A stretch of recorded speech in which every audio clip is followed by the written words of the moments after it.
Many told me that my recent videos are way too morbid and that I should really try to cheer you up in these days of the pandemic.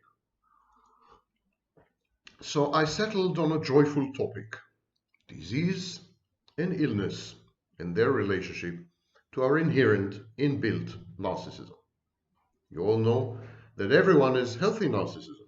This is the foundation of self-esteem and self-confidence and other very nice features of the human personality.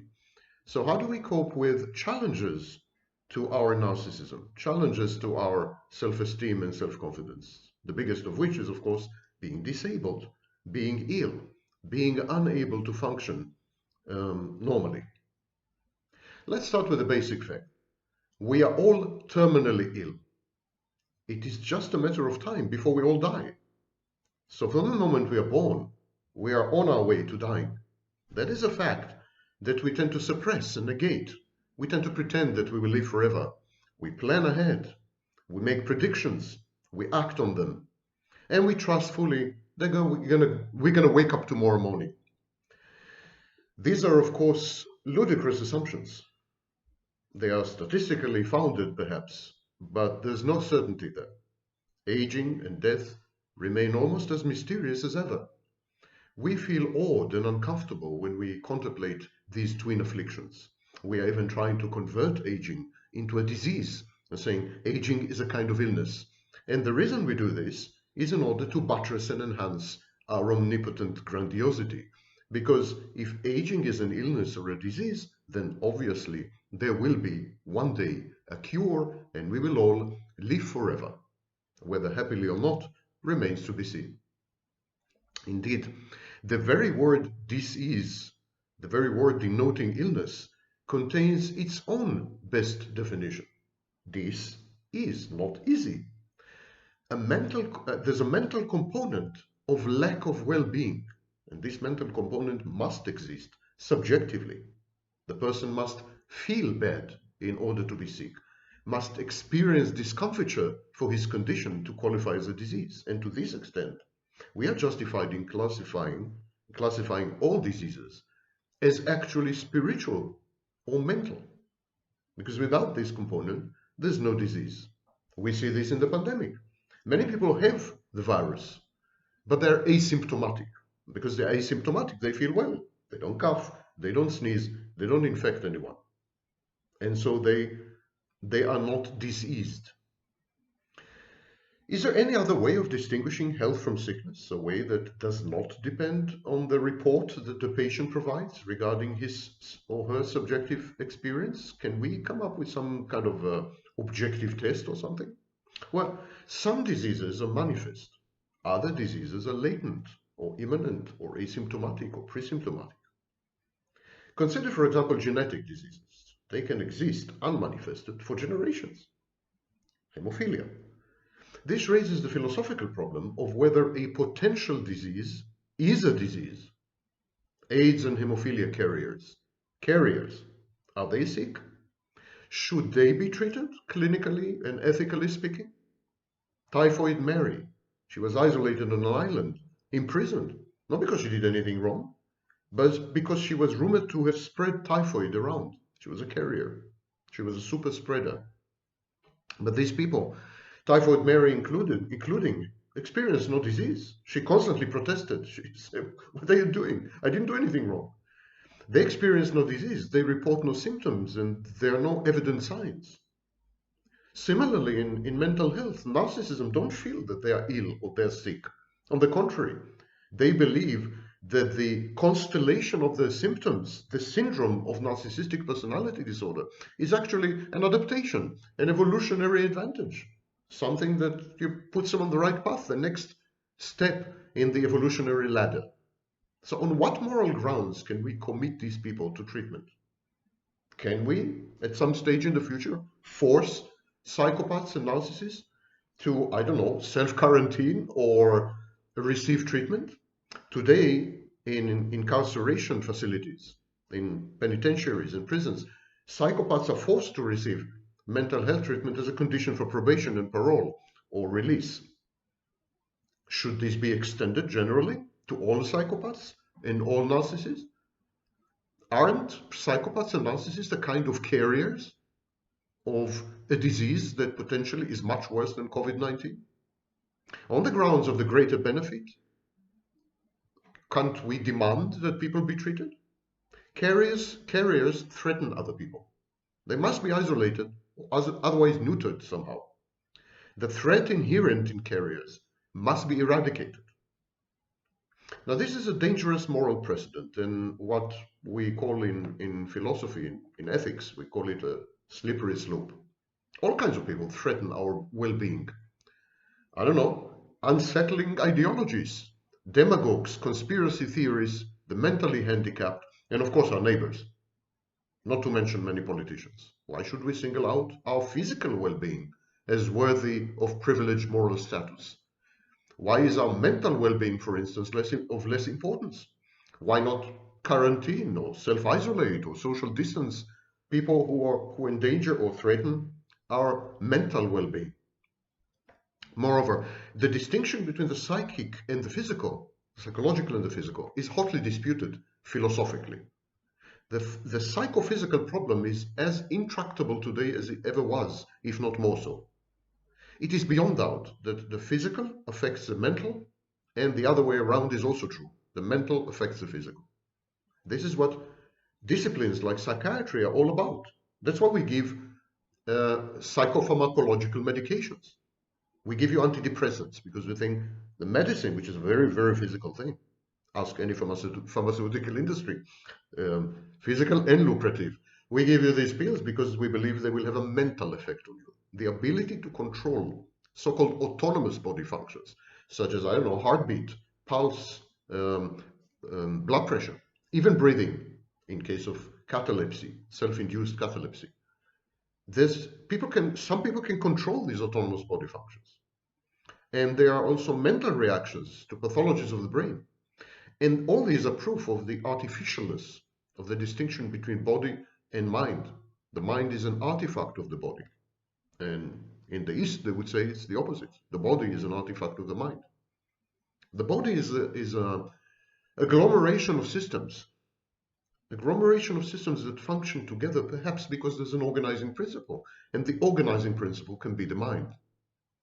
And this whole debate is a result of the reductionist view of nature as divisible, summable, and, like parts, sum of the parts. But the sum of the parts, of course, is not always the whole. There's some wateriness in water that you cannot trace back to hydrogen and oxygen. There are what we call emergent phenomena, epiphenomena, that cannot be traced back to the parts that constitute the system that gave rise to these phenomena. There is no such thing as an infinite set of the rules of nature. There's only an asymptotic approximation of these rules, and we call the procedure that we use to get to know these rules, never the total set of rules, but some of these rules, we call it science. The distinction between the patient and the outside world is both superfluous and wrong. It's Cartesian. It comes from a Frenchman, of course, by the name of Descartes. It was Descartes who broke down the world to an observer and an observed. The patient and his environment are one and the same. This is the holistic approach. Disease is a perturbation, a disturbance in the operation and management of the complex ecosystem known as patient world. Humans absorb their environment. They feed their environment in equal measures. There's an ongoing interaction between environment and organism, and this interaction is the patient. We cannot exist without the intake of water, air, visual stimuli, food. In deprivation experiments, deprivation tanks, we also discovered that we need touch. We need to talk to other people. We're discovering this in social distancing, this gigantic global experiment where about 3 billion people are confined to their quarters and not allowed to interact with each other face to face, smell each other, touch each other. Our environment is defined by our actions and output, physical and mental, but we are determined in return by this environment. So there's an infinite loop, and it could be a vicious cycle, as we are discovering. We have destroyed our planet is destroying us in return. There's a direct lineage between what we had done to animals and what animals are now doing to us via zoonotic viruses like the SARS-CoV-2, coronavirus 2. And all this that I'm saying also applies to the mental realm.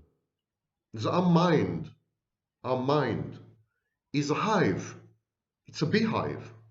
It's a collage. It's a kaleidoscopic shimmering phantasm, reflection of everything we hear and everything we repress, we ignore. And very often we're influenced by things that are outside our consciousness.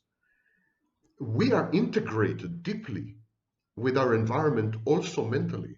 And this is precisely where pathological narcissism and psychopathy come in, because they induce mortification. What is mortification? It's the breakdown of this intimate coexistence between us and others. The human society, the human environment, is a giant organism with 8 billion cells. You can look at it this way. And there have been scholars who suggested that Earth itself is an organism, the Gaia hypothesis. So narcissists and psychopaths come in and they break down this relationship we have, this cooptation, this collaboration, this cooperation, this symbiosis, healthy symbiosis between us and other people, us and institutions, us and society, us and culture, us and history, us and others. Psychopaths and narcissists threaten our sense of safety and security. Safety, statistical safety and security, the assumption that people are essentially good, that they are basically telling the truth, that they can be trusted to a large extent, that they will not act in malice to eradicate us, to annihilate us, to hurt us. When we come across a narcissist and psychopaths, the world breaks down, the chain of being breaks down, our whole model, our whole theory of mind, how other people operate, what we call the intersubjectivity agreement. It is undermined. And our ability to empathize is undermined as a result, because empathy relies crucially on trust. So there's a ripple effect. There's a chain reaction. One psychopath is enough to unsettle and destroy a whole community. So one must question the classical differentiation between internal and external. Some illnesses are considered endogenic, generated from the inside. Others, exogenic, generated from the outside, endogenous and exogenous. Natural, so-called internal causes, a heart defect, biochemical imbalance, genetic mutation, a metabolic process gone awry, they cause disease, no question about it. Aging and deformities also belong in this category.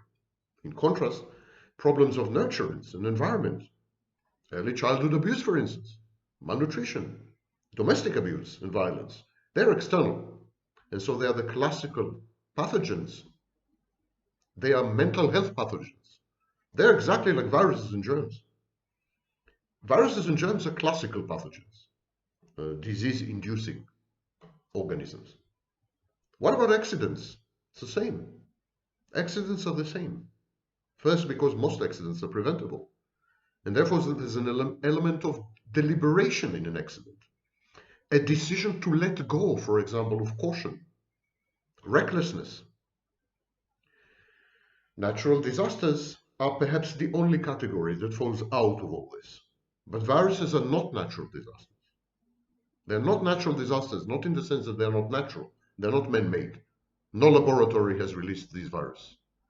But they are the outcome of a chain, or a linkage of decisions, cumulative decisions, bad decisions, reckless decisions, hopeless decisions that we have made. And yet, this distinction between endogenous and exogenous, internal and external, it's counterproductive. It's a counterproductive approach. Exogenous and endogenous pathogenesis is inseparable. Mental states, for example, increase or decrease our susceptibility to externally induced disease. You can watch the video I made about vaccination. And there I give an overview of the immune system, and you will see that mental states mediated via, for example, stress hormones, mental states, anxiety, depression, and so on, suppress the immune system, makes us vulnerable and open to disease. Talk therapy or abuse, external events, verbal abuse, talk therapy, they alter the biochemical balance of the brain. They rewire the brain. The brain is plastic. There's plasticity, neuroplasticity. And so they rewire the pathways in the brain. The inside constantly interacts with the outside. It is so intertwined with it that all distinctions between inside and outside are artificial. They're misleading. And the best example is, of course, medication. Medication is an external agent, but it influences internal processes, and it has a very strong mental correlate. The efficacy of medication is influenced by mental factors, and we have proven it numerous times. The placebo effect, the nocebo effect. We have conducted experiments where we gave people water and we told them it's alcohol. Water. You heard well. We told them it's alcohol. They got drunk. They got drunk senseless. They had blackouts. Alcohol-induced blackouts without alcohol. We hypnotize people. We tell them that, you know, it's a hot object and we place it on the skin and they have burns. Third-degree burns. Third-degree burns in reaction to hypnotic suggestion. The very nature of dysfunction and sickness is highly, highly culture dependent, context dependent. Societal parameters dictate right and wrong in health, especially mental health. It is all a matter of statistics. Certain diseases are accepted in certain parts of the world as a fact of life or even a sign of distinction or being chosen. For example, the paranoid schizophrenic was considered for a very long stretch of human history as chosen by the gods. Most prophets have been paranoid schizophrenics.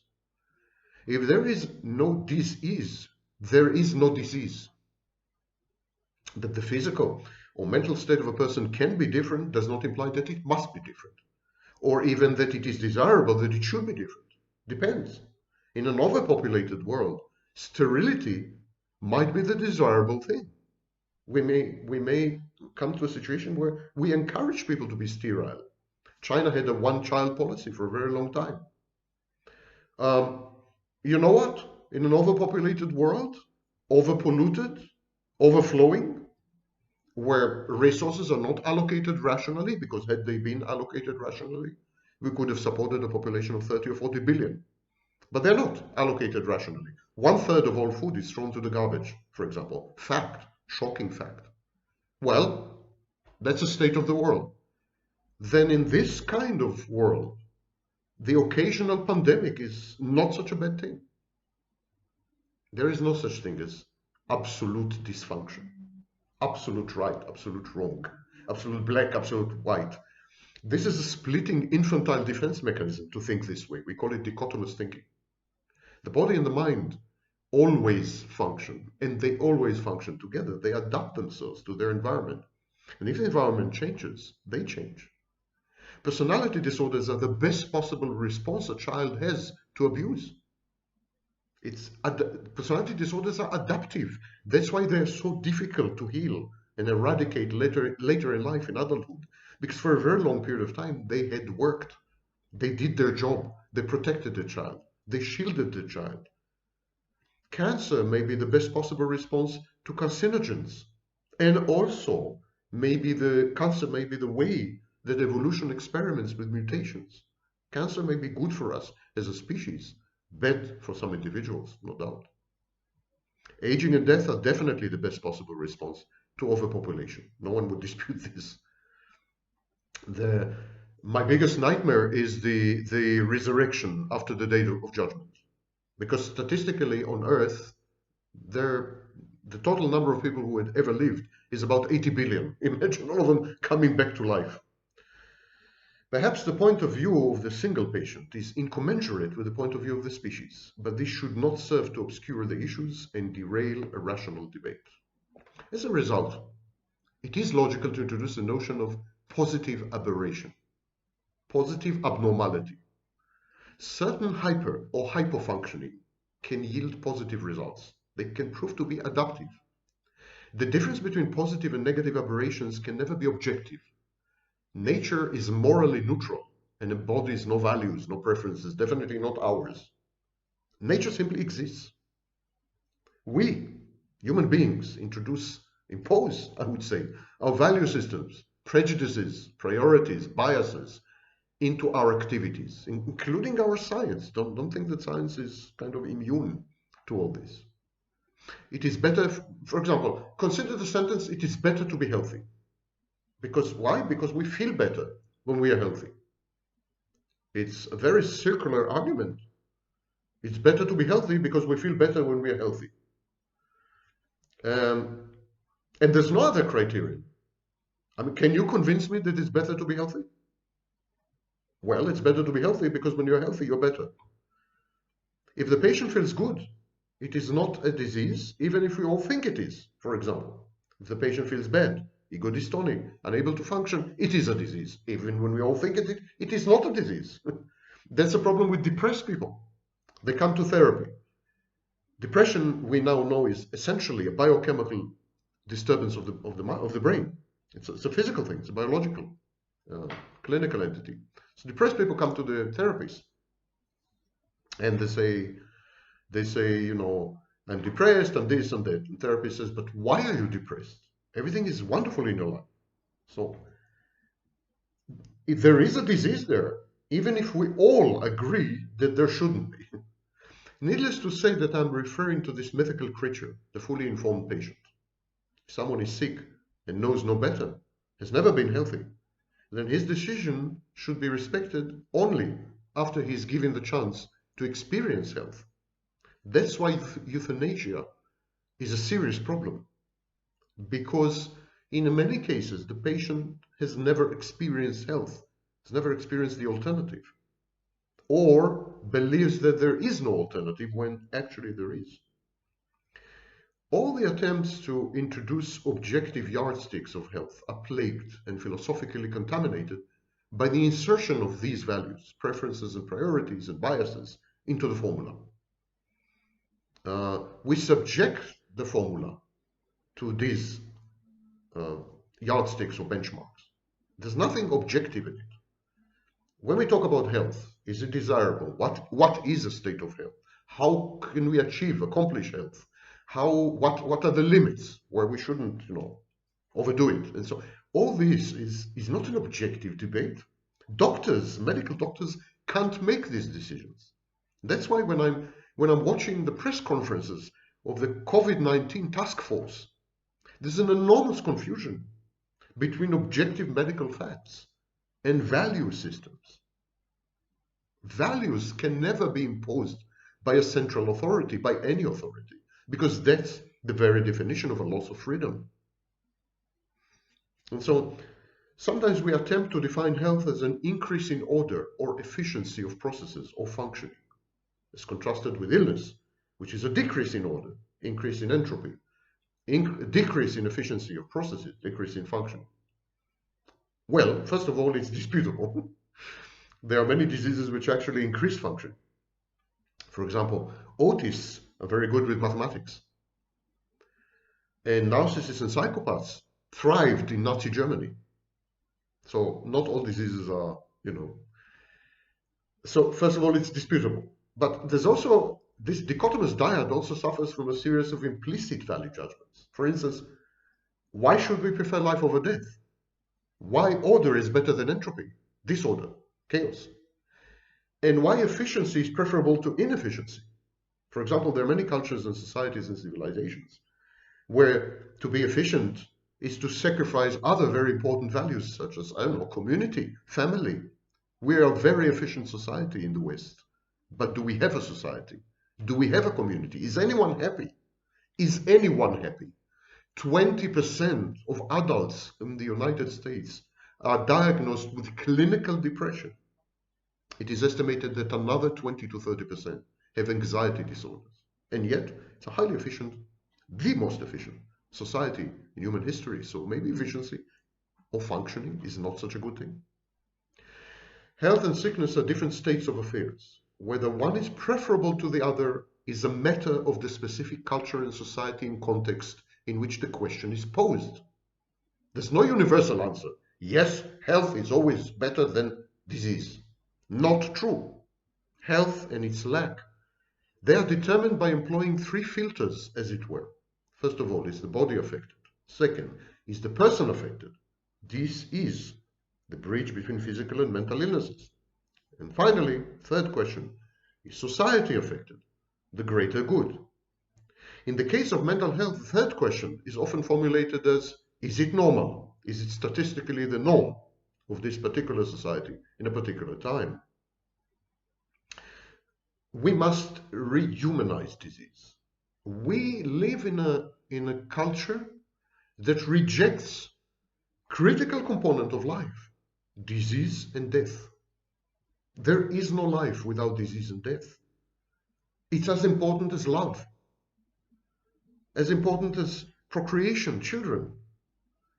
We must reintroduce disease and death, make friends with them, accept them as ineluctable stages in the wonderful cycle that is human life. Ironically, Western civilization, which is by now unfortunately global civilization, is thanatic. It's a death cult. It's a civilization that places emphasis on objects rather than people. And yet, while on the societal level death is revered, death is God, on the individual level life is revered. But life without disease, without adaptation, without mutation, without change, without death, and so perhaps it's a form of the living dead. Perhaps even what we call life and health in the West is actually being a zombie. By imposing upon issues of health the pretensions of the accurate sciences, we had objectified the patient and we had objectified the healer. We pretend that medicine is a branch of physics. Nothing can be further from the truth. Medical doctors will not tell you, but diagnosis is always extremely uncertain, and they experiment on you. They experiment on you with various treatments, various drugs, all the time, until they find, hopefully, the right answer, or not. There's nothing in common between medicine, psychology, and science, and physics. Medicine and psychology, they deal with raw material, which is mutable, changeable, never the same, from 1 minute, from 1 second to the other. By the very interaction with the healer, with the doctor, the patient changes. And we utterly neglected everything that cannot be quantified or measured. In medicine, we are derelict, we are delinquent. We ignore the human mind, the human spirit, resilience, and so on. Different societies react to health and disease in different ways. Somatic societies place emphasis on bodily health and performance. These societies regard mental functions as secondary or derivative, the outcomes of corporeal bodily processes. Healthy mind in a healthy body, the Roman post-Republic Empire. So these societies would emphasize medication. They would medicalize mental health conditions. They would deny actually the existence of the mind. Cerebral societies emphasize mental functions over physiological and biochemical processes. Exactly the opposite. These societies regard corporeal bodily events as secondary or derivative, the outcomes of mental processes, mind over matter. We can find many of these in India. Elective societies believe that bodily illnesses are beyond the patient's control, but mental health problems are under the patient's control. A very curious and counterfactual distinction, by the way. So in these societies, if you have a body problem, yeah, you should be taking care of this. But if you have a mental health problem, it's your problem. Something's wrong with you. It's a choice. These are choices made by the mentally sick people. It is up to them to decide to snap out of it, out of their conditions. Heal thyself. The locus of control is internal, never external in the case of mental health. Providential societies believe that health problems both physical and mental, they are the outcomes of the intervention or influence of a higher power, God, fate. Thus, diseases carry messages from God, and they are the expressions of a universal design and a supreme volition. The locus of control is external, and healing depends on supplication, ritual, and magic. In countries such as Russia, it's still very prevalent.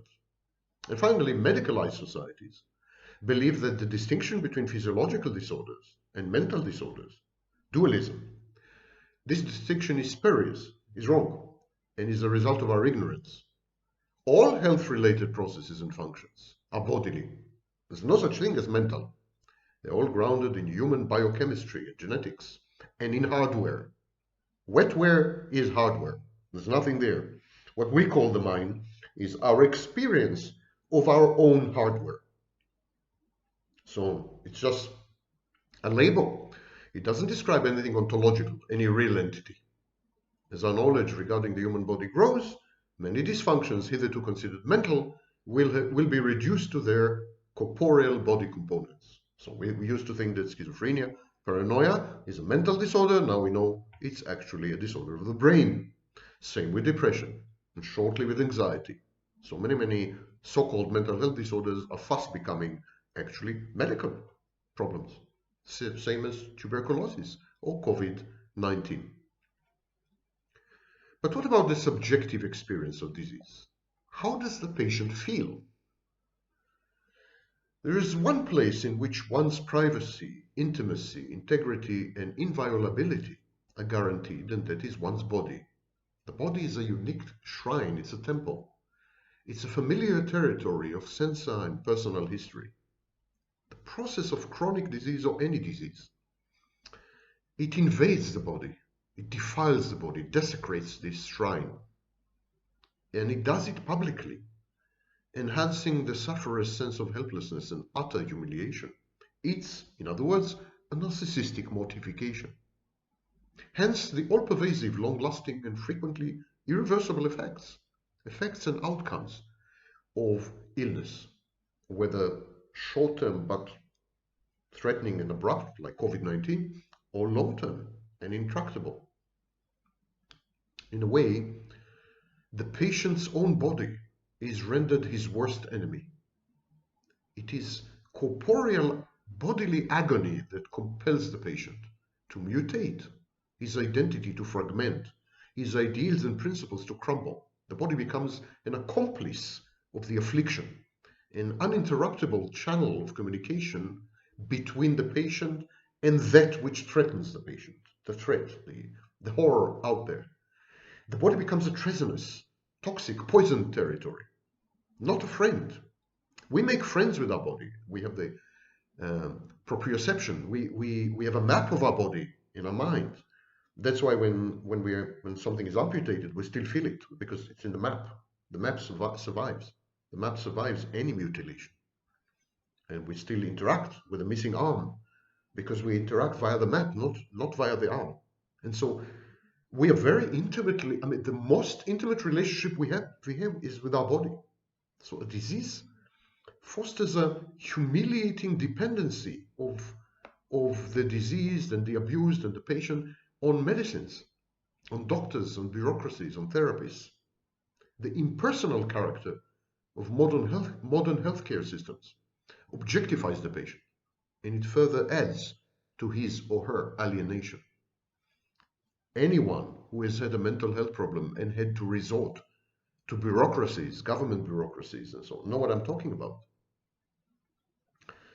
Bodily and mental needs are denied in the course of the ailment. Sleep, toilet, food, water. And these are wrongly perceived by the victim as the direct causes of his degradation and dehumanization. As the patient sees it, he is rendered bestial, animal-like, not by the inadequacies of society and medicine, but by his own flesh and blood, by his own mind. It's inescapable. It's like being trapped in the same cage with a tiger. And it used to be a friendly tiger, but then suddenly it starts mauling you via cancer, via mental illness, severe mental illness, via COVID-19. Your body turns against you, becomes your worst enemy. The concept of body can easily be extended to family or to home.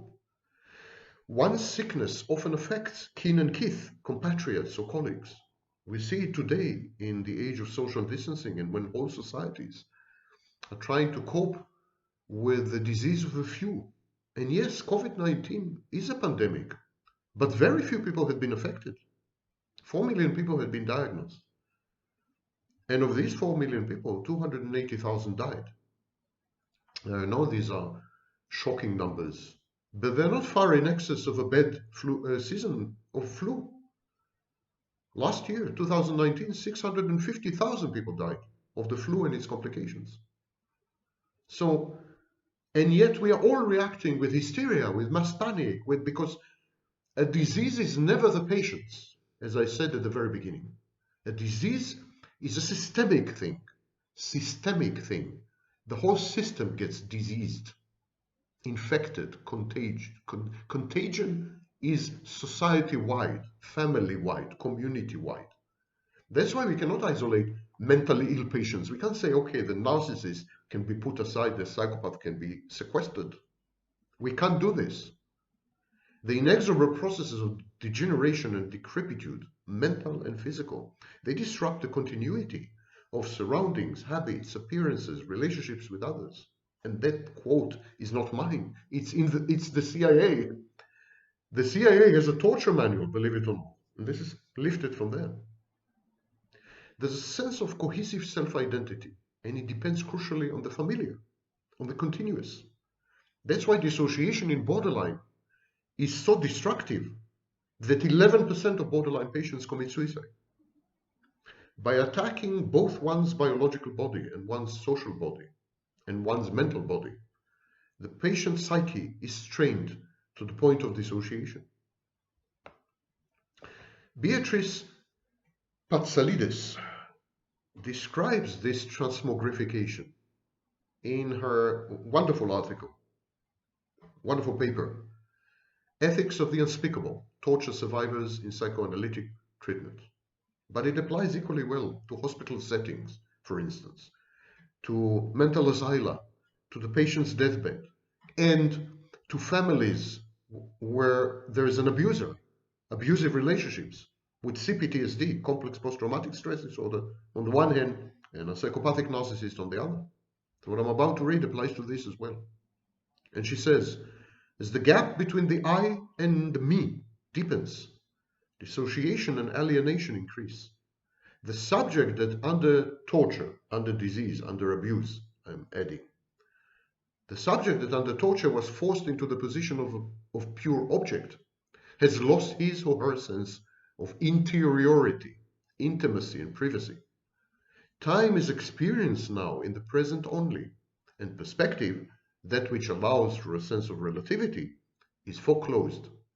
Thoughts and dreams attack the mind and invade the body, as if the protective skin that normally contains our thoughts gives us space to breathe in between the thought and the thing being thought about, and separates between inside and outside, past and present, me and you, as if the skin was lost. And that is a wonderful description of certain mental health disorders, for example, borderline personality disorder. People with borderline personality disorder have no skin. There's an emptiness inside, which Kernberg described, but there's no skin to protect it. The narcissist, at least the narcissist, has this fictitious second personality, this godlike divinity or deity, the false self, and it's shielded and protected by this imaginarium. Not so the borderline. The borderline failed to develop narcissism, as Rothstein described. Illness robs the patient of the most basic modes of relating to reality and is the equivalent of cognitive death. Space and time are warped by sleep deprivation, for example. The self, the I, is shattered. The chronically sick have nothing familiar to hold on to. Not family, not home, not personal belongings, not loved ones, not language, not name, no identity, nothing. They are reduced to body organs in hospitals.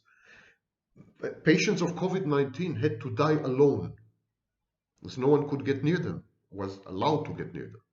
And gradually, patients, mental and physical, lose their mental resilience and sense of freedom. They feel alien, no agency, no self-efficacy. They feel unable to communicate, to relate, to attach, to empathize with others. Terminal or debilitating illness splinters early childhood grandiose narcissistic fantasies of uniqueness, omnipotence, invulnerability, and impenetrability. But this kind of illness enhances the fantasy of merger with an idealized and omnipotent, though not always benign, other. So patients tend to kind of become codependent on the medical doctor, even though the medical doctor inflicts huge pain on them, usually, agony. The twin processes of individuation and separation are reversed. There's a regression. In illness, mental or physical, there's a regression. The individuation separation is rewound, fast backward, and there's a regression to infantile states. The patient becomes an infant. Being treated for an illness is the ultimate act of perverted intimacy. The medical professional invades the victim's body or probes his psyche if he's a psychiatrist. Bedridden, deprived of contact with others, and starved for human interactions, the patient bonds with his caregiver. And that's, of course, the Stockholm Syndrome. Patients, mental and physical, are hostages of their own bodies, and then secondary hostages of the medical healthcare system, and more specifically, doctors, psychiatrists, psychologists, therapists, medical doctors. And so we have even pathological phenomena such as Munchausen syndrome, where people fake factitious disorder. They fake the disease. Traumatic bonding, akin to the Stockholm syndrome, is about hope and about the search for meaning in a brutal and indifferent and nightmarish universe, such as the hospital or mental asylum, or even the outpatient clinic, or even the therapist clinic. The medical doctor, the therapist, the psychiatrist becomes the black hole at the center of the victim's surrealistic galaxy, sucking in the sufferer's universal need for solace. For Sakor, the victim tries to control his caregiver by becoming one with the caregiver, by introjecting the caregiver, by appealing to the practitioner's presumably merely desensitized humanity and empathy. Somewhere there, it's just that he has seen too much. There's the belief that the empathy and humanity of the medical doctor who is treating you, the psychiatrist who is treating you, they can be evoked, they can be elicited with the right kind of behavior. So there's an adaptation, there's a kind of acting taking on. Does it sound familiar? Of course it does. Patients become narcissists. Narcissists, manipulative, pretentious, fake, self-centered, no empathy. The bonding between patient and the caregivers is especially strong when the doctor and the patient form a dyad, a couple, if you wish, a unity, and they collaborate in the rituals and acts of treatment.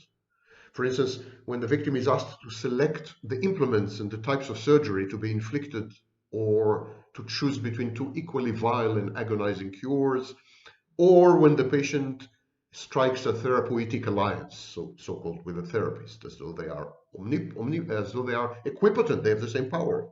It's not true. There's a power gradient, there's a power differential between patient and anyone who provides treatment, psychotherapists included. But there is the pretension of equality. The psychologist Shirley Spitz offers this powerful overview of the contradictory nature of torture. And for me, all disease is torture. All disease. even, I would say, more so, mental disease. So there's a seminar titled The Psychology of Torture in 1989, and she submitted a paper. Just substitute the words chronic and terminal illness or mental illness for the word torture in the following text, and you get the picture. And she says, torture is an obscenity in that it joins what is most private with what is most public. Torture entails all the isolation and extreme solitude of privacy, with none of the usual security embodied in privacy. Torture entails at the same time all the self-exposure of the utterly public, with none of its possibilities of camaraderie or shared experience. The presence of an all-powerful other with whom to merge without the security of the other's benign intentions. A further obscenity of torture is the inversion it makes of intimate human relationships. The interrogation during torture, the treatment during the surgery, during the disease, the treatment, the intubation in COVID-19, the CBT in a therapist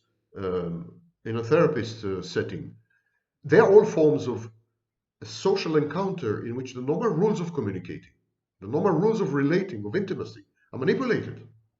Dependency needs are elicited by the interrogator, the psychiatrist, the psychologist, the medical doctor, but not so they may be met as in close relationships. So these needs of dependency are not aroused and evoked and provoked in order to gratify them, to meet them, but in order to weaken and confuse.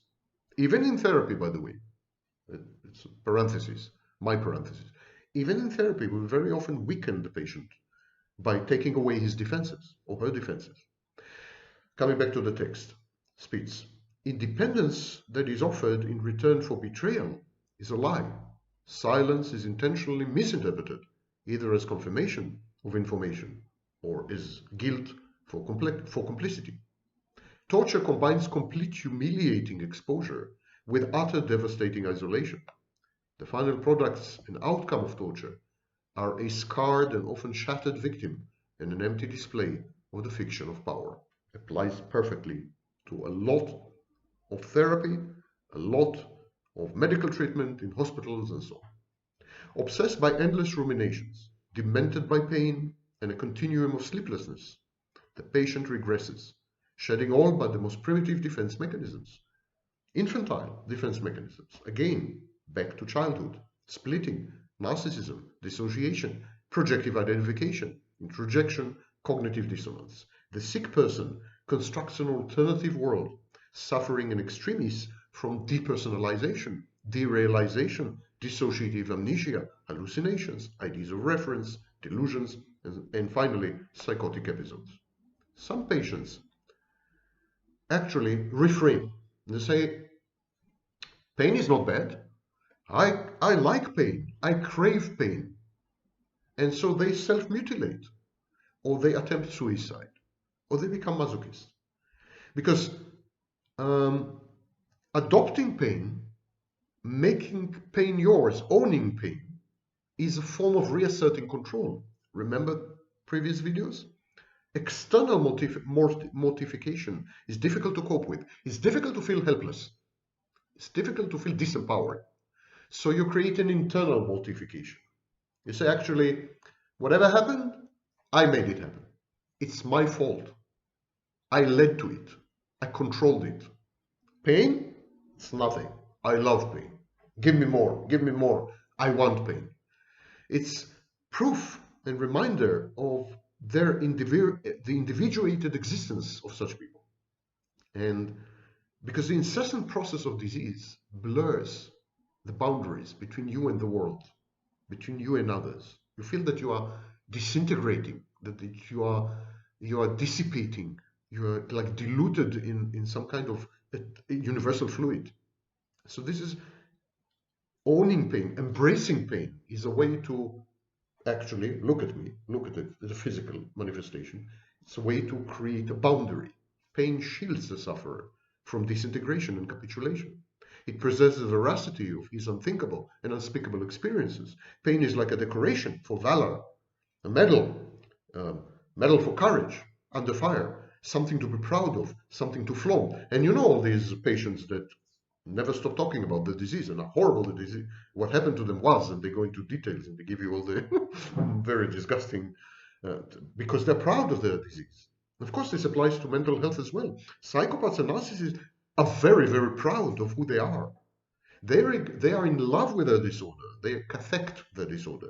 They invest emotional energy in their disorder because they regard the disorder as, they think the disorder, their personality disorder renders them superior somehow. Many narcissists and psychopaths and many mentally ill people are invested emotionally in their mental health problems because they believe that their creativity depends on their problems. They believe they are creative because they have mental health problems. There is this romantic view of the mad genius or the artist as a suffering person, you know. And they believe that if the therapist, for example, were to take away the mental illness, they would be left without a spark, without the spark of life. They identify life with mental illness. And these dual processes of the patient's alienation on the one hand and his addiction to anguish on the other hand complement his view of himself as increasingly inhuman. Narcissists describe themselves as robotic or machine-like or subhuman. Borderlines very often go through enormous guilt and shame trips where they say, I'm better dead, better off dead. I'm the reification of evil. I'm corrupt. The medical doctor assumes the position of the sole authority, the arbiter, the exclusive fount of meaning and interpretation, the source of good and evil. The patient is self-vitiated, absorbed, digested by the medical establishment. Illness can be perceived as a reprogramming of the patient. Reprogramming the patient, first of all, deprogramming the patient of a normal life, and then reprogramming the patient to succumb to an alternative interpretation of the world, an exegesis, interpretation of the world, preferred by the medical profession. The doctor says, you need to substitute all your values for my values. You need to substitute the way you see the world, your Weltanschauung, your worldview, for my worldview. The doctor takes over, body snatches the patient, takes over the patient. The patient tries to conform. His life depends on it. His mental health depends on it. It is an act of deep, indelible, traumatic indoctrination. The sick typically swallow whole and assimilate the doctor's point of view and their opinions regarding the patients as objects, patients as statistics, patients as corpses in the making, patients as specific organs, or patients as specific disorders. The opinions of these doctors become the opinions of the patient. It's very common for a patient to say, I'm a narcissist. But of course, or I'm a borderline, or I'm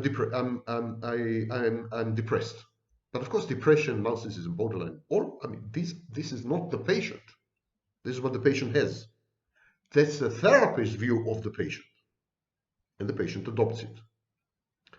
At times, as a result, patients are rendered suicidal, self-destructive, or self-defeating if the medical professional is too overbearing or too narcissistic.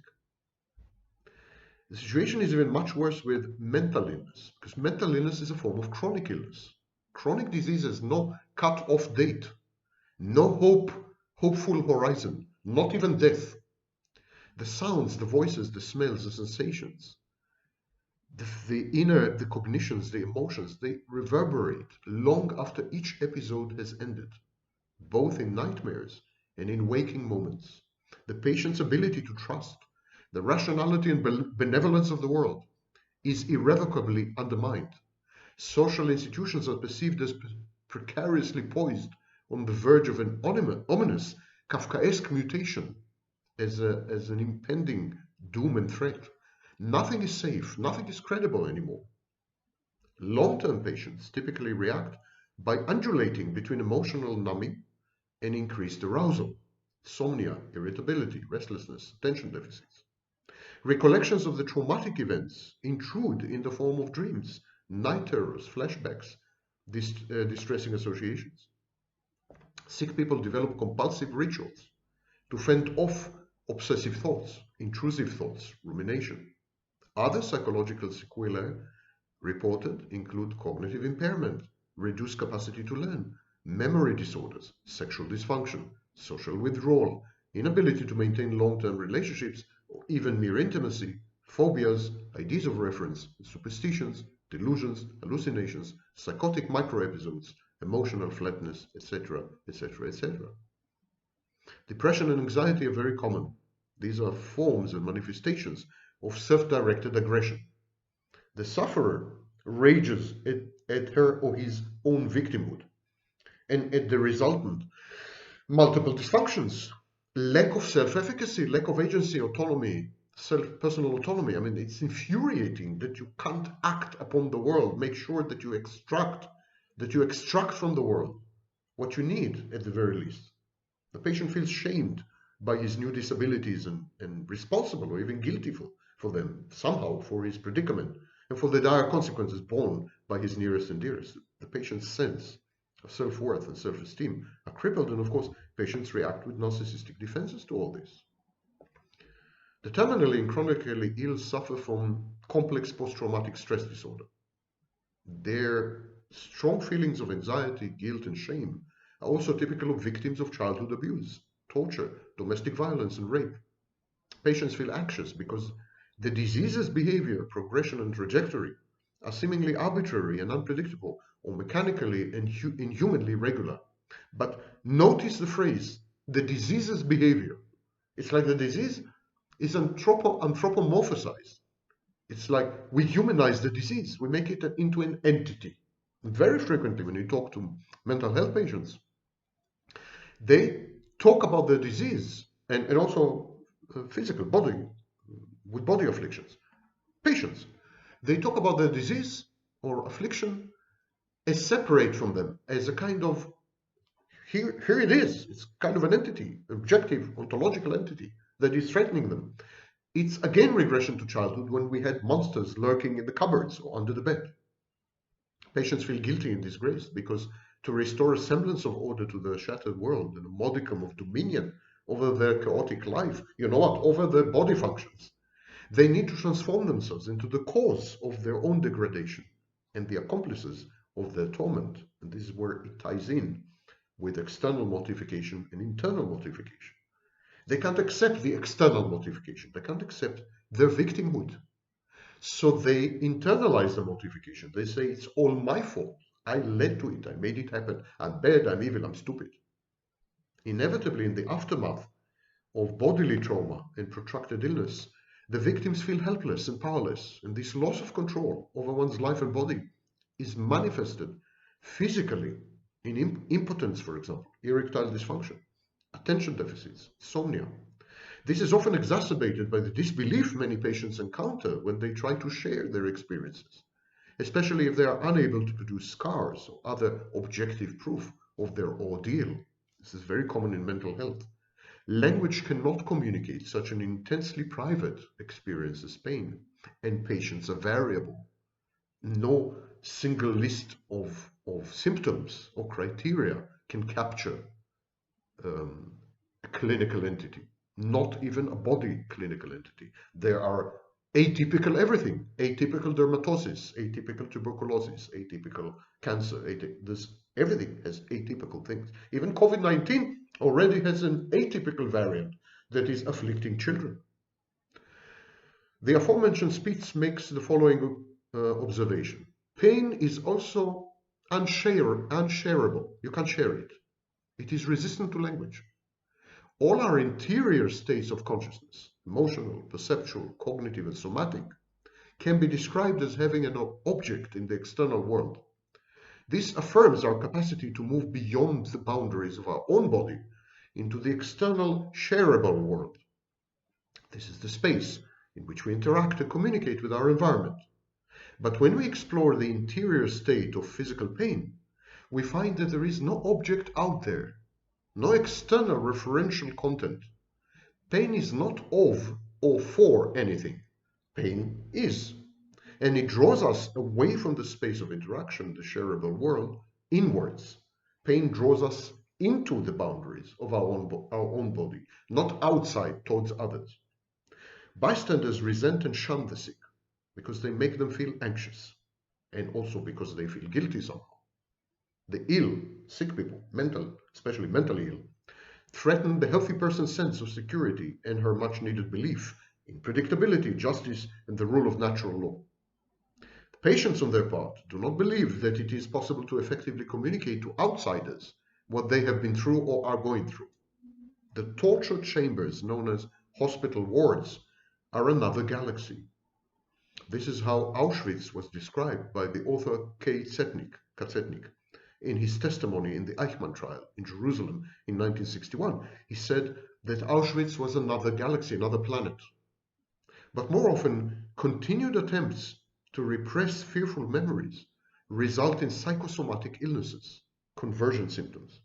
The patient wishes to forget the pain, to avoid re-experiencing the often life-threatening episodes and eruptions, and to shield his human environment from the horrors. In conjunction with the patient's pervasive distrust, this is frequently interpreted as recalcitrance or hostility. And this is where our lack of empathy comes in.